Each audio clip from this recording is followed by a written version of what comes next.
빠른 속도로 가죠. 자, 우리가 해야 되는 건 뭐냐면 사실은 생물들은 몸이 다 뭘로 되어 있다? 생물들의 몸은 모두 다 세포로 되어 있어요.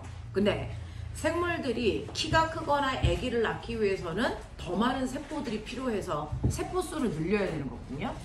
이 세포 수를 늘리는 방법은 한 장소에서 세포를 막 만들어내는 게 아니고 원래 있었던 하나의 세포가 여러 개의 세포로 나뉘는 방식으로 세포의 수를 늘립니다. 자, 그러면 이렇게 하나의 세포가 여러 개의 세포로 나뉘는 걸 우리는 세포 뭐라고 한다? 분열이라고 한다. 근데 이 세포 분열 방식에는 저번 주에 했어요. 두 가지 방식이 있다 그랬어요. 하나의 세포가 두 개의 세포로 나뉘고 나서 세포 분열이 끝나는 체세포 분열이라는 방식이 있고, 선생님 연필깎이 어디 있어요? 그리고 하나의 세포가 밖에 자, 두 개의 세포로 찢기고도 세포 분열이 멈추지 않고 다시 얘네들이 찢겨 네 개의 세포까지 세포 분열을 하고 나서 세포 분열이 완성되는 세포 분열도 있다. 알겠습니까? 네. 자, 그래서 이런 식으로 하나의 세포가 두 개의 세포로 분열하고 세포 분열이 끝나는 체세포 분열이 있는가 하면 하나의 세포가 두 번에 걸쳐 네 개의 세포로 분열하는 무슨 세포 분열도 있다?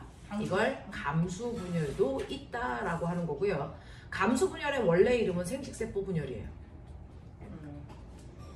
자, 그 중에서 체세포 분열과 감수 분열의 가장 큰 차이점은 뭡니까? 라고 하면 체세포 분열은 여러분들이 보시는 것처럼 한 번 분열로 세포 분열이 끝나죠.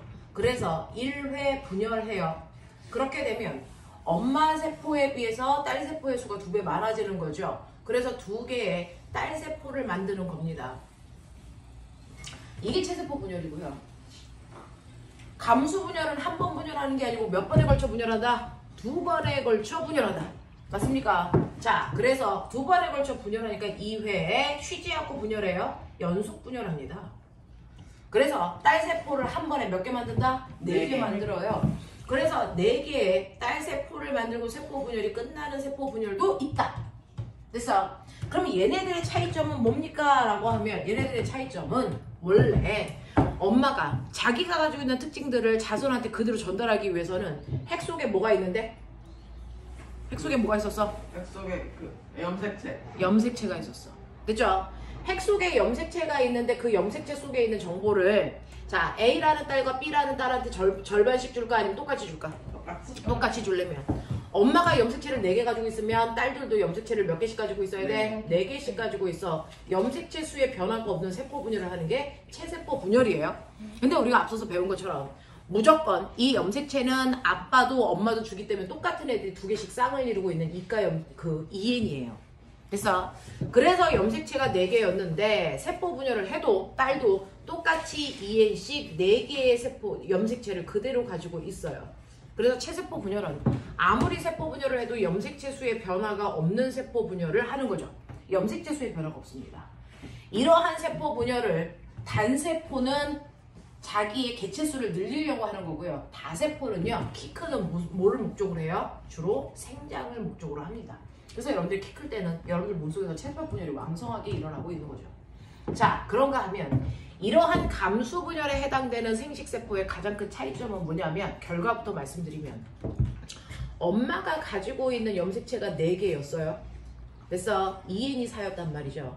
근데 이 딸세포가 가지고 있는 마지막 딸세포가 가지고 있는 염색체 수는 몇 개냐면 2개밖에 안 가지고 있어. 염색체 수가 절반으로 줍니다. 그래서 이름에 보시면 진실하게 나와 있어요. 염색체 수가 줄어드는 분열. 알겠습니까? 그래서 염색체 수가 EN이 절반인 N인 상태로 줍니다. 이게 바로 감수 분열입니다. 됐어? 자, 그러면 감수 분열을 해서 만들어진 세포가 바로 아기 낳는 세포, 생식세포라고 했어요. 그러면 남자들 몸속에는 아기 낳는 세포 이름이 있죠. 뭐예요? 정자. 여자들 몸에는 뭐 있어요? 난자라고 하는. 그래서 정자와 바로 난자라는 아이들이 이 세포 분열을 통해서 만들어진 얘네들이 정자 난자예요. 그래서 얘네들이 정자 난자입니다. 그러면 정자와 난자가 결합해서 바로 너네가 된 거죠. 내가 된 거예요. 근데 사람은 무조건 세포 하나에 염색체 몇 개 있어야 된다고 배웠죠? 46개. 그죠? 자, 원래는 46개를 가지고 있어야 정상이야. 자, 근데 생식세포 분열을 하기 전에는 46개였는데요. 세포 분열을 하면 23개밖에 없다는 얘기예요. 그러면 정자 속에도 23개가 있고요. 염색체가. 난자 속에도 23개의 염색체만 가지고 와. 근데 이 두 개가 결합해서 내가 되는 순간 나의 염색체는 몇 개가 되니? 46개 원래대로 돌아와요. 되겠습니까? 자, 이런 식으로 감수 분열을 통해서 정자와 난자를 만들기 때문에 염색체 수의 변화가 없는데 만약에 저는 감수 분열 안 할 거예요. 그냥 체세포 분열로 저는 애기 만들 거예요. 라고 지성이 형아가 했다면 지성이 형아 정자 속에 EN이 들어있고요. 여자 몸속에도 EN이 들어있으면 아이의 염색체는 몇 N이 되니? 4N. 그러면 EN이 46개니까 4N이면 몇 개를 얘기하니? 92개의 염색체를 가지고 있는 아이를 낳을 거야. 그러면 이거 사람이다 아니다? 아니다. 이거 에어리온이다. 알겠어? 네. 그래서 선생님. 우리요. 자, 생식이 뭡니까? 라고 하면 생식은 너네 얘기해봐. 생식이 뭐야? 자손을 번식하는 거라고 얘기하면 됐어. 틀려요. 실제로 사람이 결혼을 해서 말을 하면 번식은 했죠. 그럼 그거 생식이니? 자손을 아니라고 해요. 왜냐하면 생식의 원래 뜻은 뭐냐면 종족을 보존하기 위한 뭐를 얘기한다? 번식을 얘기해요. 그러니까 사람이 사람을 낳아야만 생식이라고 한다. 왜? 종족을 보존하는 게 목적이기 때문에. 알겠습니까? 그러면 사람이 말을 하면 생식이라고 한다 안 한다? 안 한다. 찐따라고 한다. 알겠습니까? 이렇게 되는 거거든요. 그러면 사람이 사람을 낳기 위해서는 염색체 수가 사람과 일치하는 자손을 번식해야 되거든요. 그러기 위해서는 정자와 난자가 무조건 염색체 수가 체세포가 가지고 있는 염색체의 절반만 가지고 있어야 아이는 원래대로의 염색체 수를 가질 수 있어요. 그래서 생식세포 분열인 감수 분열은요, 반드시 정자와 난자의 염색체를 절반으로 줄인 상태로 만들려고 하는 겁니다. 알겠죠? 그래서 염색체 수가 반으로 줄어드는 분열, 감수 분열을 한단 말이야. 그러면 이 감수 분열을 할 때요, 저 궁금해요. 그러면 얘는 염색체 수가 2N이었고 얘는 N이야. 그럼 얘는 뭘까요? 얘는? 1.5에 얘가 N입니다. 그러니까 염색체 수는 제1분열, 첫 번째 분열을 우리는 제1분열이라고 하고요. 구별하기 위해서 두 번째 분열을 제2분열이라고 하거든요.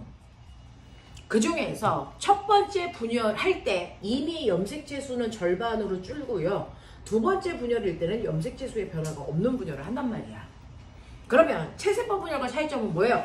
체세포 분열은 염색체 수의 변화가 없었는데 감수 분열은 염색체 수의 변화가 있네. 언제? 제1분열 때. 그러면 제1분열 때 도대체 어떤 일이 일어나서 염색체 수의 변화가 있는지를 찾아보도록 하자. 요겁니다. 됐죠? 자, 우리가 저번 주에 배웠던 것처럼 세포 분열이라는 건 하나의 세포가 한순간에 확 잘리는 게 아니고 뜨뜨뜨득 단계를 거치죠. 자, 그 중에서 체세포 분열의 단계 불러봐요. 맨 처음이 뭐였어요? 단기. 그 다음 뭐였어요? 전기, 전기. 그 다음 뭐예요? 중기, 중기. 그 다음 후기. 그 다음 뭡니까? 말기죠. 감수분열, 제1분열도요. 단기, 전기, 중기, 후기, 말기라는 5단계를 똑같이 걸칩니다. 단기에는 변화가 없어요. 역할도 바뀌는 게 없어요. 감기 때는요. 원래 세포가 그대로 있고 이 안에 염색체로 있니? 염색사로 있니? 염색사로 있어요.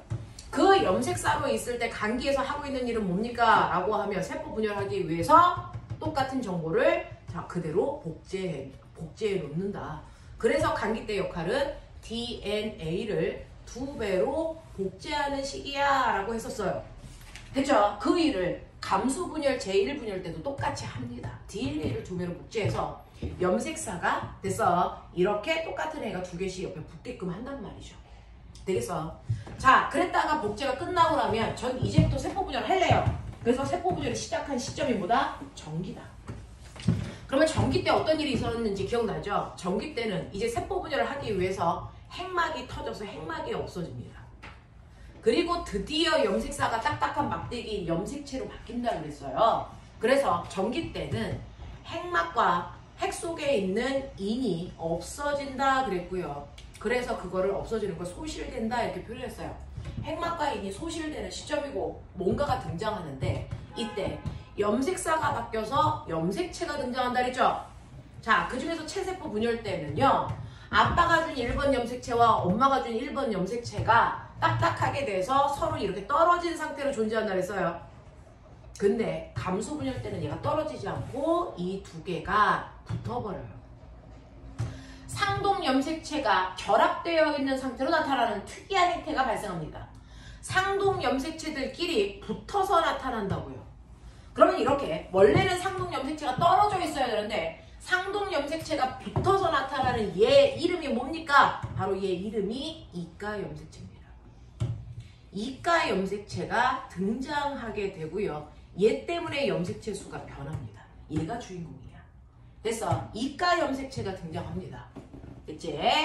자, 그랬다가 중기가 되면 너네가 알고 있는 중자 무슨 중자? 가운데죠. 등장한 염색체가 똑같이요. 가운데 한 줄로 이렇게 씁니다. 그리고 이때 누구랑 결합하죠? 뭐가 와서 달라붙죠? 방추사. 방추사랑 결합하는 거죠. 그래서 염색체 관찰하기 가장 좋은 시기가 중기라 그랬는데 감수 제1분열 때는 이가 염색체를 관찰하기 가장 좋은 시기가 중기죠. 됐죠? 그랬다가 후기가 되면 방추사가 양쪽으로 빵 하고 뜯어요. 그럼 어떻게 되냐면 이가 염색체가 상동 염색체로 찢기면서 얘네들이 양쪽으로 끌려갑니다. 이런 식으로. 끌려가면서 요거 하나가 핵, 요거 하나가 핵이 되겠죠? 그러면 이제 눈치 빠른 사람들 빨리 보세요. 맨 처음에 염색체가 이제 세포가 분열하기 전에 꼬맹아 여기 봐. 여기 안에 염색체 몇 개 있니? 세 빨리. 여기서 염색체 몇 개 있어요? 5개. 라고 하면 하나, 둘, 셋, 넷 이렇게 있어요. 되겠습니까? 네. 염색체가 2N으로 그대로 4개 있었어요. 자, 지금 몇 개 있어요? 세요. 하나, 둘, 셋, 넷. 이가 염색체는 한 덩어리가 2개야 라는 뜻이잖아요. 됐어? 네. 그래서 2N이 똑같이 삽니다. 그리고 나서 후기 때 볼게요. 하나의 세포 속에 염색체 몇 개 있어요? 2개 있습니다. 하나, 둘. 보이세요? 자, 그래서 2N이 쌓였다가 후기가 되면서 이때 N이 2인 상태로 염색체 수가 반으로 줍니다.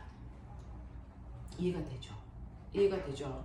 자, 그래서 제1분열 후기 때 염색체 수는 절반으로 주는 거고 그랬다가 말기가 되면 체세포 분열과 똑같습니다. 식물세포라면 말기 때 됐습니까? 어떤 일이 발생을 합니까? 세포질이 분열되기 위해서 얘가 생기죠? 얘 이름 아까 뭐라 그랬어요? 세포판. 그렇죠.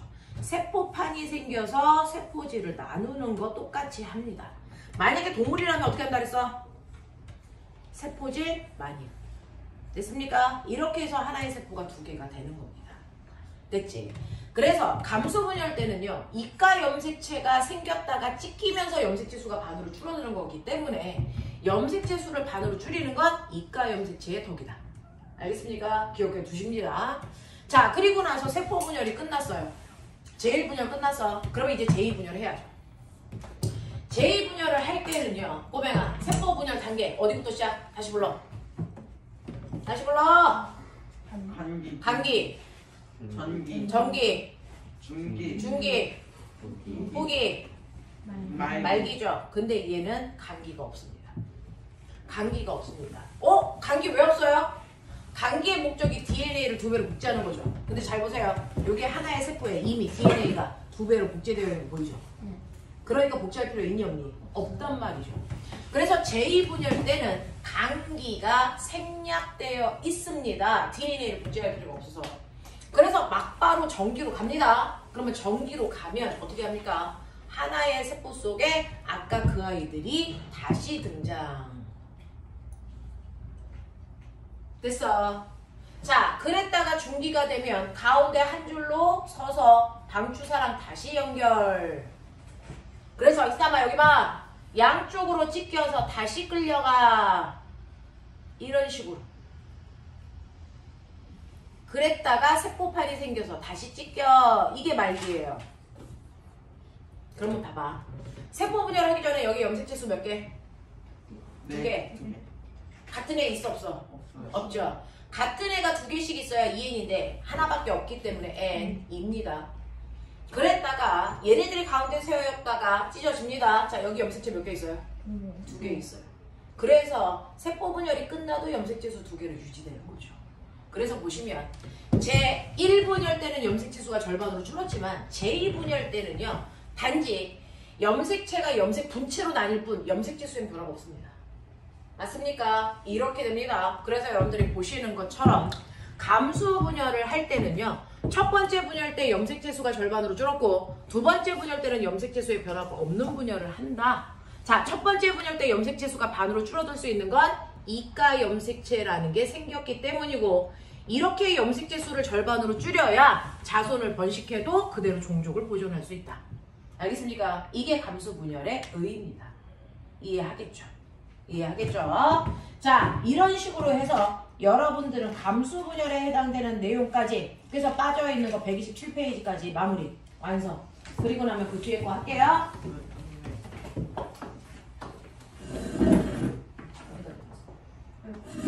네. 자, 그러면 풀도 한번 멈추시고요. 네? 오늘이요? 오늘 안 오셔요. 일이 있어서. 그래서 시간표를 좀 다음 주에 와요? 네? 다음 주에 와요? 선생님은 어떻게 할 거예요? 선생님이 금요일밖에 못 오세요. 그래서 시간표를 변경한 거였어요. 네. 여기 토요일에 일이 있어가지고 그래가지고 그래서 야 선생님은 더 내가 돼요. 애들 많이 가시는 성돌이 아닌데 빨리 좀 되게 개새끼 진짜.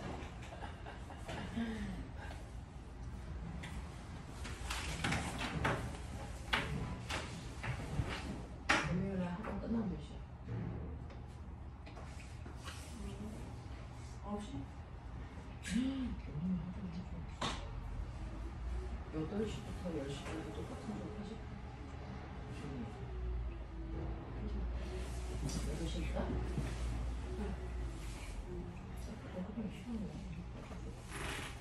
제일 시간이 이거 안 하고 있는데?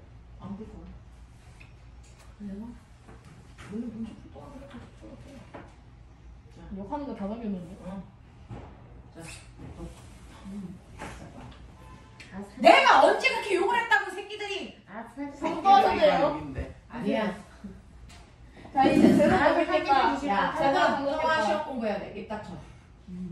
자, 그럼 물질의 특성 중에 두 번째는 밀도예요. 자, 밀도가 뭐냐면 밀하다, 빽빽하다는 뜻이에요. 그래서 밀도는 얼마나 그 물질이 빽빽하냐에 따라 밀도의 크기가 달라져요. 그래서 입자인데 빽빽한 몰리게 아니라 정도의 밀도가 많아. 그래서 자, 또는 밀도가 크면 가라앉고 밀도가 작으면 뜨죠.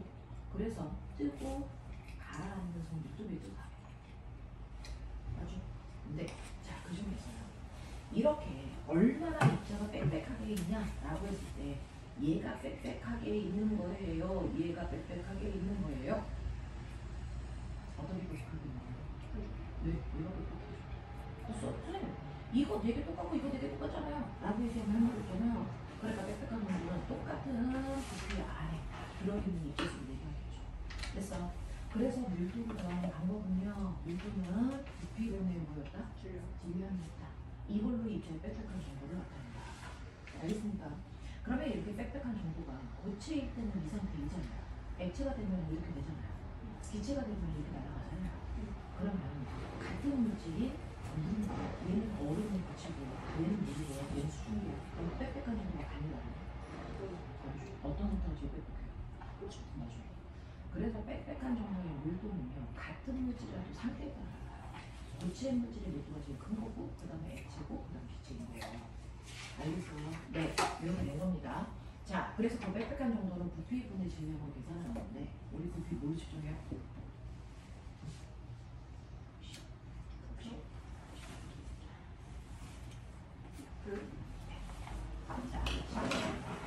고체 상태의 물질의 부피를 낼 건데 만약에 모양이 정육면체로 일정이다.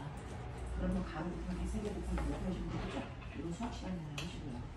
자, 과학 시간에는 모양이 규칙적이지 않은 불규칙한 아이들이에요. 그래서 밀 부피를 낼 거예요. 그럼 어떻게 해요? 눈금 실린더에다가 일단 물 집어넣어. 20ml. 그래놓고 모양이 불규칙한 아이 집어넣어. 그럼 물이 이렇게 올라와. 됐어. 그래서 30ml 됐어. 그럼 얘 부피가 뭐야? 됐어. 이런 식으로 돼요. 그래서 물질과 물이 섞여 있는 부피에서 물만의 부피를 빼면 물질만의 부피가 나오는 거야. 이해가? 네. 그래서 부피를 용품 실린더로 부피를 제시고요. 10ml. 그리고 질량을 잴때 필요한 점이 있는데 질량을 잴 때 필요한 저에 있는 거예요. 양팔조리요, 용줄이요. 용수철은 이게 되는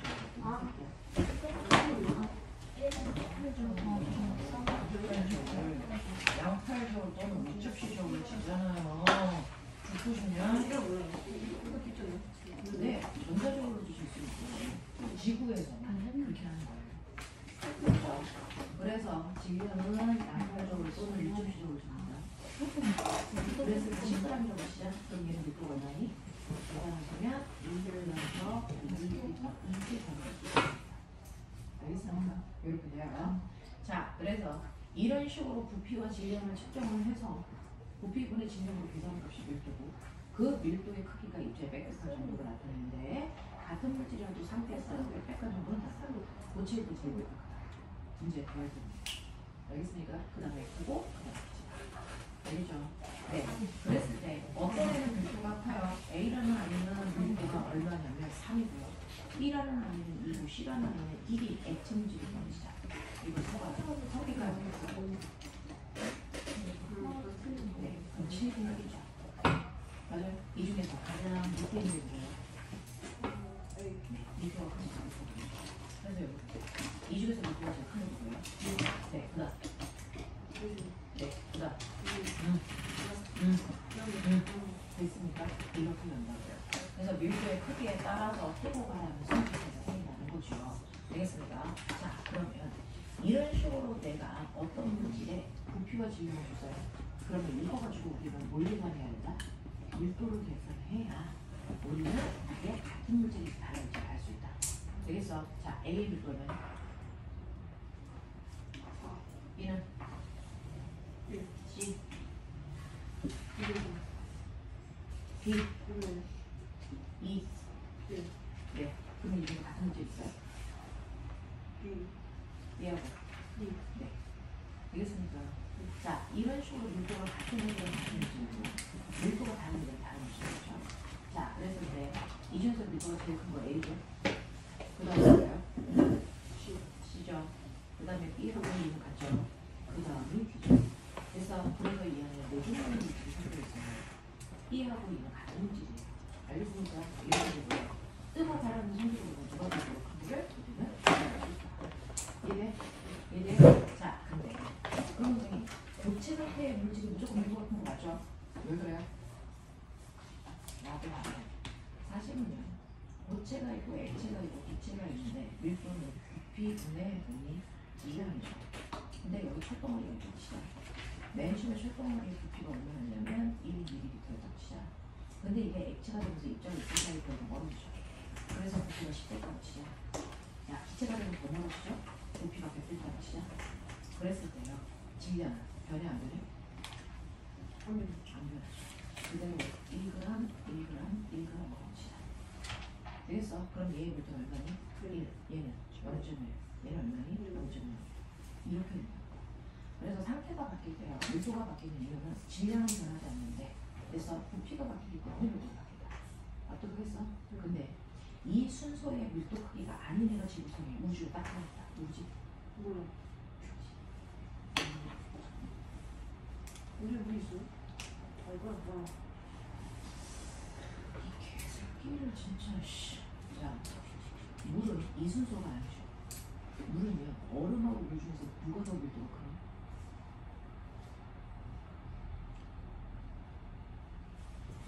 누가 더 비나 중에 누가 더 있어요? 그럼 누가 더 밀도가 큰 거야?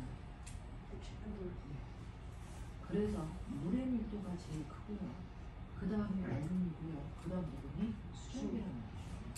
왜냐하면 물은요. 액체일 때 부피보다 얼음이 얼어서 고체가 되고 커져요. 그렇죠? 네. 그래서 유일하게 물만 유일하게 액체일 때 부피가 제일 작아서 글자 수가 됐습니까? 네, 부피의 크기. 한 글자. 보이나?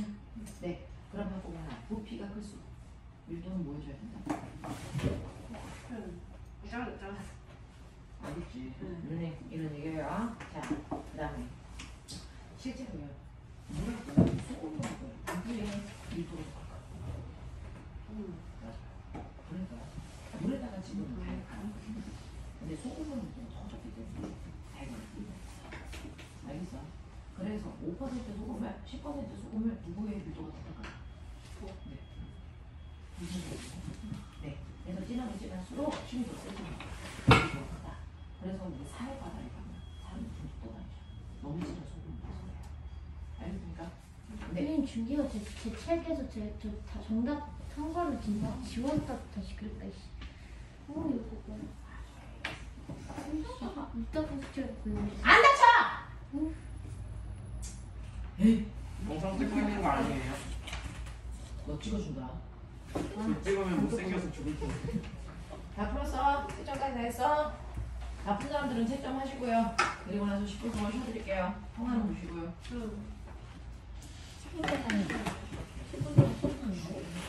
침대. 10분 쉬고 10분 더 하면 할 수 없어. 10분 동안 쉬고 뭐 할 거예요?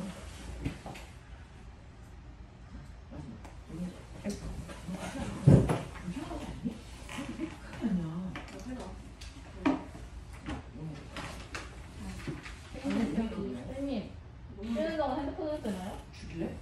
야 어느 쪽이 옆에밖에 애들 다 끝날 때까지 기다리고 입 닥치고. 야, 아까 시험지에서 감수 분야 안 푼 거 빨리 끄내. 우와, 애들이 학교에서 뭘 생각을 한다는 건 이거는 경찰한테 잡혀가야지. 새끼들 다 신고해버리라고. 상황하면 영창이 아니라 군대에 끌려가서 영창에 들어가야 됩니다. 신났다 또 허가. 신났다. 거기도 영장 보내겠다 또 허가. 자, 빨리 책낸 사람들은 퇴장하시고, 그리고 시험지에서 안 푼 거 하시고, 그리고 다 푼 사람들은 빨리 쉬하고 오시고. 자, 용해도 용해는요. 자, 그러면 우리가 예를 들어서 소금에다가 물을 녹여서 물에다가 소금을 녹여서 그래서 소금을 만들었어. 그럼 이게 녹는 건 뭐니? 소금이 녹죠. 녹인 건 누구예요? 물이죠. 자, 이 중에서요. 소금처럼 녹아 들어가는 애들 뭐라고 하는지 아세요? 얘를 소금처럼 녹아 들어가는 아이들을 우리는 용질이라고 해요. 용질이라고 하고요. 물처럼 녹이는 애를 뭐라고 해요? 용이라고 하고요. 자, 그래서 물에 소금이 녹아 들어가고 있어요. ing 진행형 그거를 용해되고 있어요. 이렇게 말하죠. 그래서 그 결과 만들어진 물질을 뭐라고 한다? 용해라고 한다. 알겠습니까? 네. 그래서 용해라고 하는 건 어떤 물질과 다른 물질이 서로 뭐하는 현상이다? 그리고 녹아 들어간다는 건 잘못된 표현이고요. 용해라는 건 서로 다른 두 물질이 고르게 뭐하는 거? 섞이는. 그래서 네, 이거를 우리가 용해라고 한다. 자, 그래서 이렇게 소금물이 만들어집니다. 자, 그랬을 때 우리는 이 아이들의 농도를 구하는 거 수학 시간에 했죠. 소금 10g에 물 90g을 섞어서 소금을 100g을 만들었어. 그러면 얘는 얼마나 진한 소금물이니?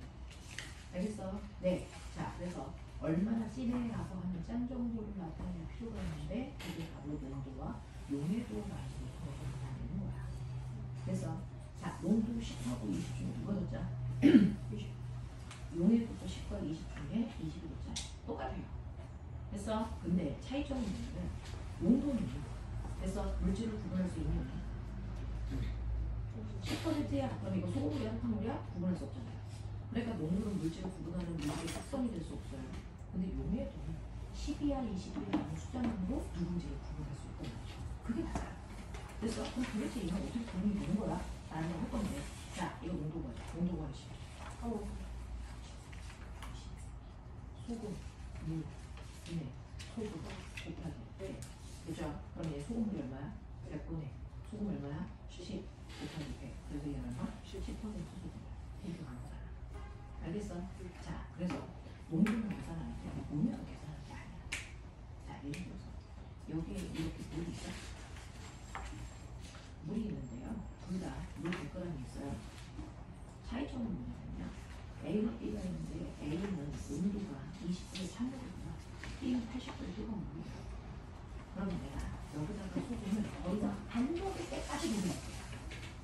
됐어. 더 이상 소금이 녹지 않을 때까지 녹일 건데 찬물에 담은 건 소금이 나서 그래서 얘는 20g 녹으니까 더 이상 녹지 않아요. 근데 얘는 선생님 160g까지 녹아요. 알겠어? 그럴 수 있죠. 자, 그렇다면 자, A라는 물에 용액을 넣으니까 20g, B라는 물에 용액을 넣으니까 160g. 이거 계산을 이거잖아. 이거야. 그러면 똑같이 물에다가 소금을 녹였는데 녹는 물에다가 온도에다가 또 똑같이 20도에 물이 젖혀. 근데 100g에 내가 얘를 200g 넣었어. 그러면 더 이상 녹지 않을 때까지 소금을 녹이면 20도일까? 40도. 그러면 이렇게 더 이상 녹지 않을 때까지 녹이면 포화 상태가 될 때까지 녹이게 되면 그 포화 상태가 될 때까지 녹일 때요. 녹는 건 똑같이 소금이랄까? 그 아이가 온도가 물 양에 따라서 녹는 거예요. 그러면 우선 이렇게 하자. 용의 농도가 무조건 물 100g의 농도량을 알겠어? 그럼 똑같이 얘도 물 100g의 농도량이면 그러니까 용과 20. 용도 40을 봐요. 그래서 용해도라는 건 물 100g에 포화가 되고 까지 여기 알겠어? 계산할 필요 없어. 자, 근데 온도에 따라 다르잖아요. 불꽃으로. 자, 그래서 온도마다 그래서 같은 물질이라도 온도마다 있는 게 달라요. 알겠어? 20도의 물에 소금의 용해도가 있는 20g, 80도의 용해도가 있는 160g. 무슨 말인지 알겠니? 이렇게 온도에 따라 용해도가 달라요. 되겠죠? 네. 그 중에서 선생님, 이렇게 이거 시험지까지 잘 좀 해보시면 떠도 되나요? 네. 자, 지금부터 10번만 끌었다가 갈게요.